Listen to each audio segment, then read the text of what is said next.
Hello, my name is Jim Burke, also known as James Lee Burke, and this is my office. This is where I work, and I spend a good deal of time here, morning and night, and in the middle of the night. But it's a great office to have. I have just a wonderful view of the mountains here on the north side and the pastures. No, can't But see 'em.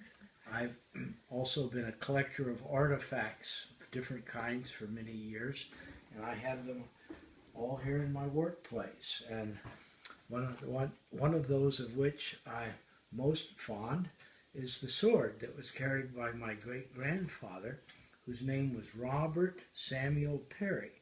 And he's a character in one of my best books and one of the least read, White Doves at Morning. Story of the war between the states, the run-up to the war between the states, and the postbellum years, Reconstruction afterwards. He carried this sword through 1st and 2nd Manassas, 1st and 2nd Fredericksburg. He was at the 1st and 2nd Rappahannock. He was at Chantilly, Malvern Hill, Chancellorsville. He was on sick call at Antietam, or maybe I wouldn't be here. And he also, with the 8th Louisiana, went up Cemetery Hill, July 4th or 5th, 1863. That's, of course, where General Pickett lost an entire division, 8,000 casualties. They tore down fences as they went uphill into artillery fire. Anyway, it's quite a sword, and it has quite a story behind it. This is my secular patron saint over here, one Woodrow Wilson Guthrie. All right, Woody, roll on, Woody. And also, I have here some interesting artifacts that are a little bit macabre. This here is the remnant of a New York critic who gave one of my books a bad review. No, this is a replica of the Olduvai artifact. Lucy, the oldest hominid, I think, that's been found. Hey, I'll show you some other things that are pretty neat.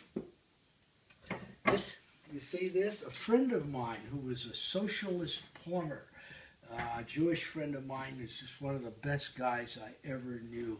Guy that was at the, Guadalcanal, some Bougainville, some really bad places. But he was also Albert Anastasia's plumber. That's a fact. How many guys could say that? And my friend, his name was Joe Smith. Joe was just a prince of a guy. He took this out of Boss Tweed's bathroom door. Boss Tweed's sweaty, unwashed hand. His DNA is right here on this milk glass. Okay, all right. I've also got the original Constitution, 1905, of the industrial workers of the world. Okay, here's my dad. My dad played semi-pro baseball in the Texas Bush. That's his glove from about 1925 or so. Isn't that something? Let's see. These are mini balls. I don't know if you can see these. I have quite a few of them. These were 58 caliber, I think. They're both Confederate and Federal mini balls. Of course, they had a devastating effect on the poor man who was ever shot with one of these. I have quite a few Indian artifacts that I got in various kinds of ways. They didn't ravage any Indian mounds, but got a good, let's see. Anyway, what else was I going to show you? Holy moly, yes. Robert Perry. Robert Perry. I have a great picture of Perry. This also is, guess who? The lady who is doing this video, Pamela Burke. With the 90s big hair. That's a great shot. Okay. And here is my ancestor, Robert Perry Burke, who, as I say, we find in the book White Doves at Morning. But also my great uncle Willie Burke is in there. Willie Burke was with the 18th Louisiana and was at Shiloh. And Uncle Willie despised war. As people say in the family, he fought every day for 3.5 years. He was at some really bad places. His outfit was on Owl Creek. That was the western flank of the Confederate line, Beauregard's line. And his outfit was ordered to go uphill, to attack uphill into Union artillery with no support on the flank. And these guys were enfiladed. And Uncle Willie's regiment, the 18th Louisiana, lost 40% of their men in the first 15 minutes.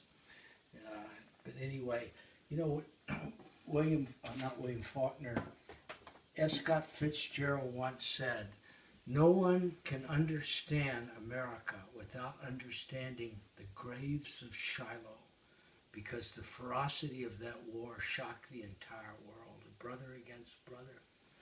Anyway, I have some interesting letters here. These letters were written to my grandfather, who was president of the Louisiana State Senate during the 1920s and 30s, and you'll see they are signed by none other than Franklin Roosevelt. And one letter is written to my uncle, Portis, and one's sent to my grandfather, Walter Burke, who was one of the few men who had the courage to testify against Huey Long in his impeachment hearing. Huey Long may have done many good things, but he did a lot of bad things too, and he was a dictator.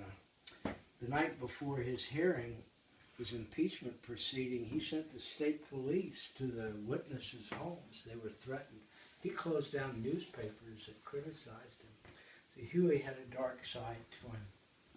Anyway, this is where I live and work. It's a grand place to be. And I'm very fortunate to have Pamela as my right-hand helper, secretary, philosopher, psychologist, and if you'll notice that I don't think there's anything I do that Pamela doesn't have to approve of first. And I'm getting a really dirty look right now. No, he's not. Anyway, why don't we go outside and look at the flowers? And, Okay. Thanks for the tour of your office, Dad. okay, well, thanks for you all being patient. You're really a great community in our electronic meeting place here. Okay, the Facebook. Anyway, why don't we go outside then?